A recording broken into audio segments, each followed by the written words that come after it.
Right, so welcome back to another video on this channel. Manchester City's 21-game winning run in all competitions has finally come to an end at the hands of their fiercest rivals in Manchester. Manchester United have gone to the Etihad and completed a very impressive 2-0 win with a very good performance, and that is of course the game we are going to be analysing in today's video from a perspective of Manchester City and also a perspective of Manchester United. So yeah, let's get straight into this, starting off with my notes on Manchester United, because of course they did win the game. They did play really well in my personal opinion, so we will start with them. And I will say at the start of the game, I think most people, including myself actually, we did expect United to kind of go the same way under Ole Gunnar Solskjaer as they have done in most games, especially in the big games this season, where they kind of sit deep, try and play counter-attacking football, try and just catch United on the break and soak up the pressure and hit them on the break with the likes of James, Rashford, Fernandes, Martial, etc. And I think that's what Ole Gunnar Solskjaer kind of seems to favour in these big games, with of course Anthony Martial dropping deep and supporting Bruno Fernandes in terms of getting the players into the game, with Dan James and Marcus Rashford utilising the pace on the break. And I think with that Fred and Scott McTominay, midfield pivot, I think obviously it gives a lot of support for that back four, especially Harry Maguire and Victor Lindelof, who do have a bit of a tendency to be shaky at times for United. But to be fair to United and Ole Gunnar Solskjaer, I mean, they definitely did,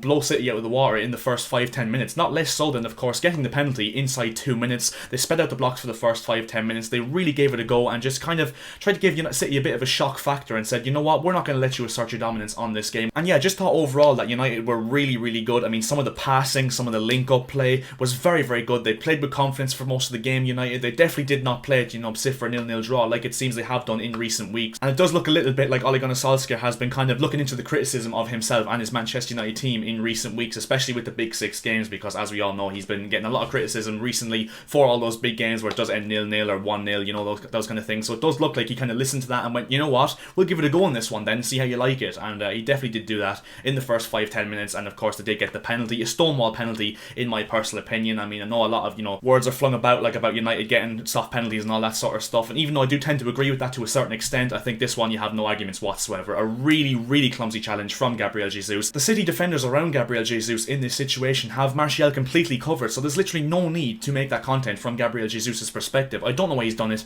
A ridiculous penalty to concede and slotted away by Bruno Fernandes, and gave United a massive initiative in the game, going 1-0 ahead that early in the game. And yeah, overall I feel like in this game the passing was very sharp for United. I think that the link-up play was very intelligent, very cute. I think it was the complete opposite of Manchester City, I'm not gonna lie. And yeah, once it went 2-0 to United, I mean, Cancelo completely overcommits on that side, gives Luke Shaw space to roam down the left hand side. He plays the 1-2 with Rashford, and a very good finish from Luke Shaw into the bottom corner of Ederson's net gives him absolutely no chance. And once that goal did go in, I think United massively grew in confidence, and City very much the opposite, because I think that once United went 2-0 up, they had the game by the scruff of the neck. They kind of actually expanded their play a little bit and actually tried to go for it more and go for the broker and try and actually be a bit more cutthroat in the game and actually try and finish City off once and for all. And I think they actually really started to control the game once they went 2-0 up, and I think it was actually when Phil Foden came on for Manchester City that City started trying to get into the game a little bit more, tried to create more chances and actually tried to do things in the final third. But overall we will move on to Manchester City now, because it just goes to show Manchester City are human. This City team that Pep Guardiola has built really well for the last 3-4 months,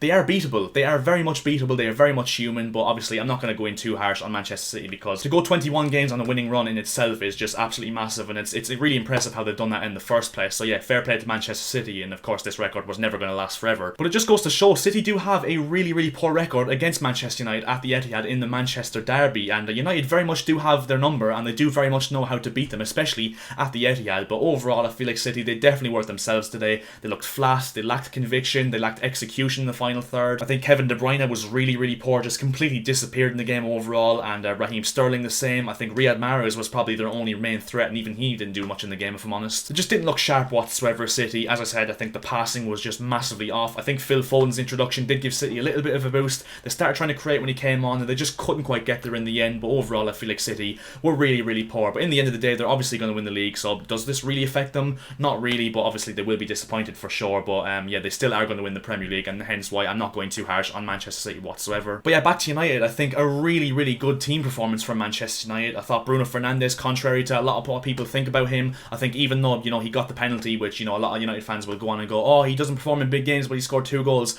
Both of them were penalties, be realistic here. But I even still think that Fernandes had a decent game today in terms of his link-up play, in terms of his passing. I think Martial was really good today. Wasn't the best in front of goal. I do think he probably should have put away 1 or 2 chances, but his link-up play was top class. His work rate was definitely good. Marcus Rashford the same, I thought was really good. Luke Shaw was absolutely brilliant once again down that left-hand side, even in spite of his goal. I thought he was defended really well. He caused João Cancelo a lot of problems down that left-hand side, and I think United defended really well as well. For all the, how poor City were going forward, I think United's defence really did limit City's threat on the attack. I thought that for all the possession and opportunities that Manchester City had, Dean Henderson was barely tested in the whole game, and I think that's the best compliment I could give Manchester United defenders, with Aaron Wan-Bissaka and Luke Shaw, as well as Harry Maguire and Victor Lindelof. I thought the four of them were really solid defensively, and as I said, shut out a lot of City's threat going forward. And I said before the game that this was a type of game that Manchester United just would seem to win, especially after the fact that they've gone 270 minutes of football or something without scoring a goal, 3 consecutive goalless draws against Real Sociedad, Chelsea and Crystal Palace. And we've seen it so many times from Ole Gunnar Solskjaer in his Manchester United tenure, where, very regularly it happens where he gets a few poor results, the pressure starts to build on him, and then he just pulls one right out the bag like we saw today. And overall, a very good performance. The credit does go to Ole Gunnar Solskjaer and his Manchester United team. I thought they were really good, controlled the game over Manchester City, and definitely limited all the threats that City did possess for other teams this season. So yeah, to conclude, I think that Manchester City, they won't be too disappointed. Obviously they will be disappointed with the fact that they've lost another Manchester derby over Manchester United, especially at home as well.